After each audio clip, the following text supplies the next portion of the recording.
readers! Welcome back to Reading with Miss Mello channel. Today I'm going to read you a story about a giant. Have you ever seen a giant? Do you believe in them? So let's see. Before we start, let's calm down our hearts. Hands together, place them on your chest.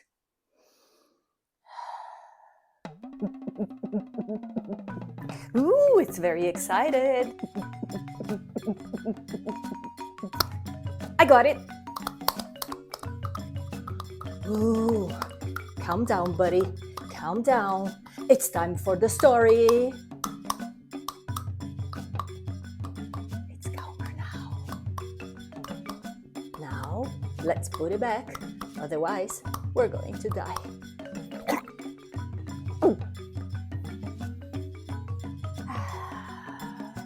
Good boy. Wait, no, not again. That's my knee. Calm down, buddy. Come back to the chest. Good boy. No. You're supposed to go back to the chest. That's where you leave. Good work. Back to the chest. Back to the chest.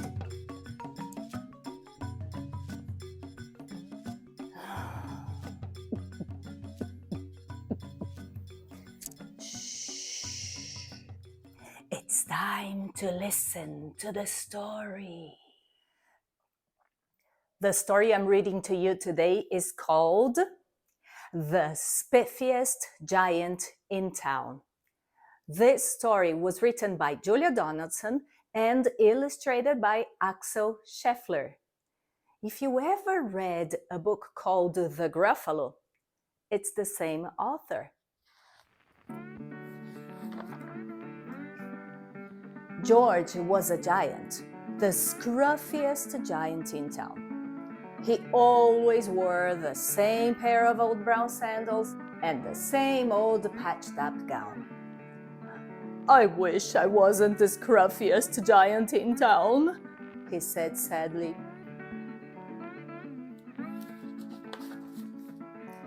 But one day, George noticed a new shop.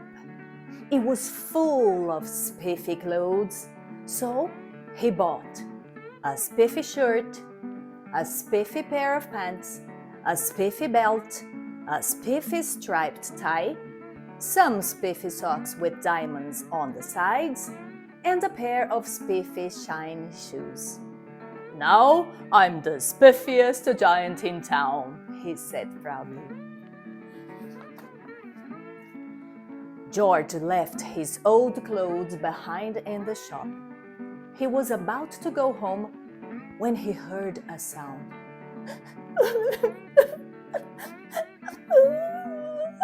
On the sidewalk stood a giraffe who was sniffing sadly. "What's the matter?" asked George. "It's my neck," said the giraffe. "It's so very long and so very cold. I wish I had a long warm scarf."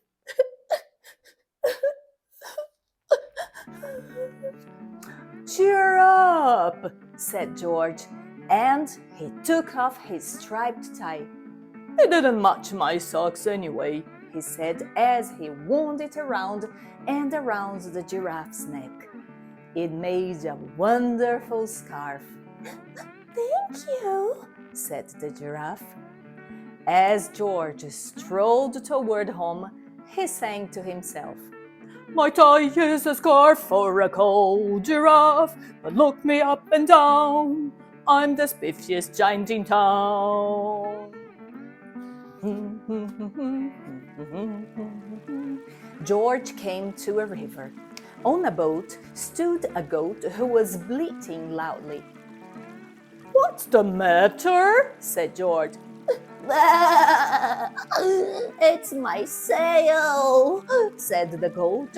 "It blew away in a storm. I wish I had a strong new sail for my boat." Cheer up, said George, and he took off his new white shirt. It kept coming untucked anyway, he said as he tied it to the mast of the goat's boat. It made a magnificent sail. Thank you, said the goat. George strode on singing to himself. My tie is a scarf for a cold giraffe. My shirt's on a boat as a sail for a goat. But look me up and down, I'm the spiffiest giant in town.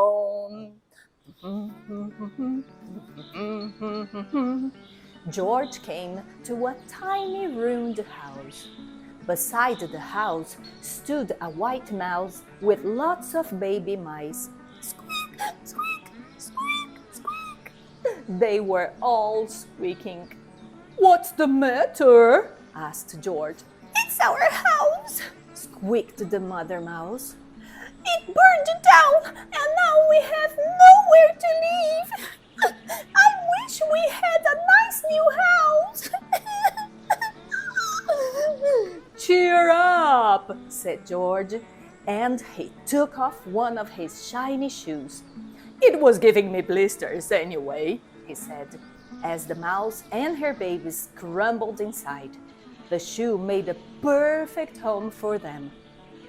Thank you, they squeaked. Thank you. George had to hop along the road now, but he didn't mind. As he hopped, he sang to himself. My tie is a scarf for a cold giraffe. My shirt's on a boat as a sail for a goat. My shoe is a house for a little white mouse. But look me up and down, I'm the spiffiest giant in town.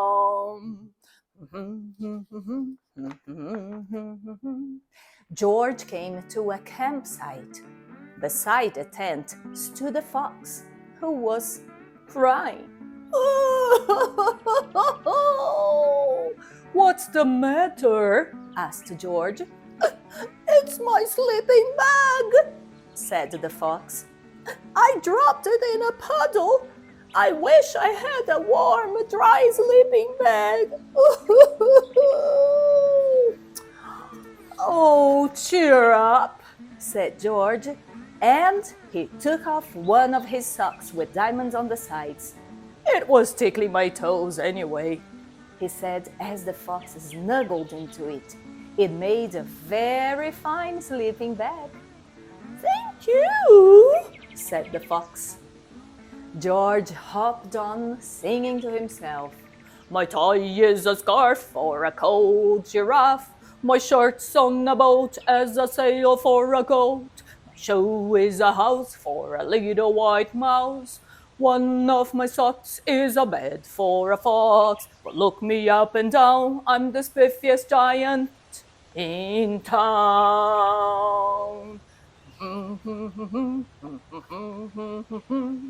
George came to a big, squishy bog. Beside the bog stood a dog who was howling.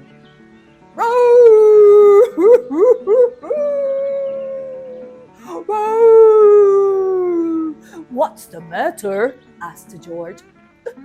It's my bog, said the dog. I need to get across, but I keep getting stuck in the mud. I wish there was a safe, dry path.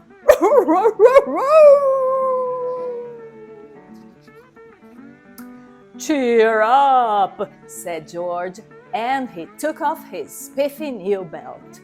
It was squeezing my tummy anyway, he said, as he laid it down over the bog. It made an excellent path. Thank you, said the dog. The wind started to blow. But George didn't mind. He hopped on, singing to himself. My tie is a scarf for a cold giraffe. My shirt's on a boat as a sail for a goat. My shoe is a house for a little white mouse. One of my socks is a bed for a fox. My belt helped a dog who was crossing a bog, but My pants are falling down. I'm the coldest giant in town. Suddenly George felt sad and shivery and not at all spiffy. He stood on one foot and thought, I will have to go back to the shop and buy some more clothes, he decided. He turned around and hopped all the way back to the shop.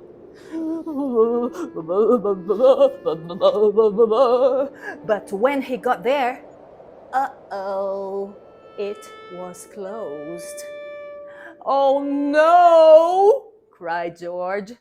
He sank down onto the sidewalk and a tear ran down on his nose. He felt as sad as all the animals he had met on his way home. Then, out of the corner of his eye, he saw a bag with something familiar poking out of the top. George took a close look. My gown, he yelled. My dear old gown and sandals. George put them on. They felt wonderfully comfortable. I'm the coziest giant in town, he cried, and he danced back home along the road.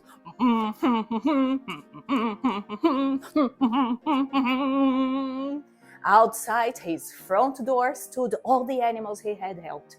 They were carrying an enormous present. Come on, George, they said. Open it. George untied the ribbon.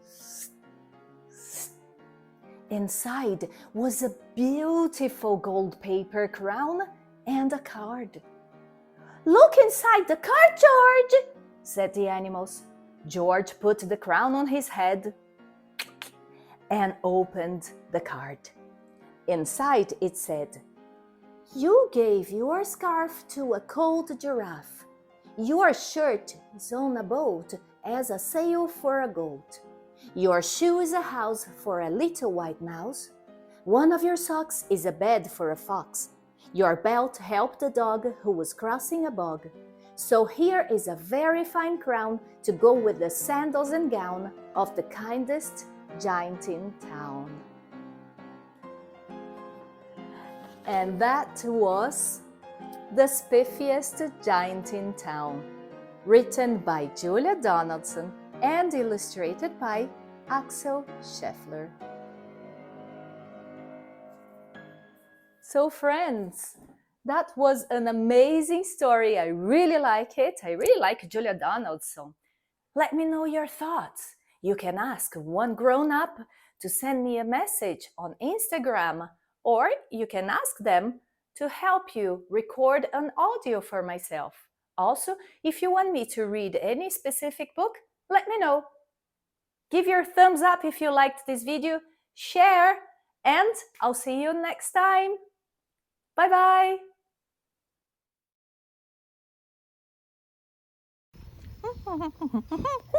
Hello, I am Miss Mellow Reader, and me and my friends came here to ask you a favor. Hello. Would you Hi. give Hello. a thumbs up to this video, like it, and if you liked it, share it too.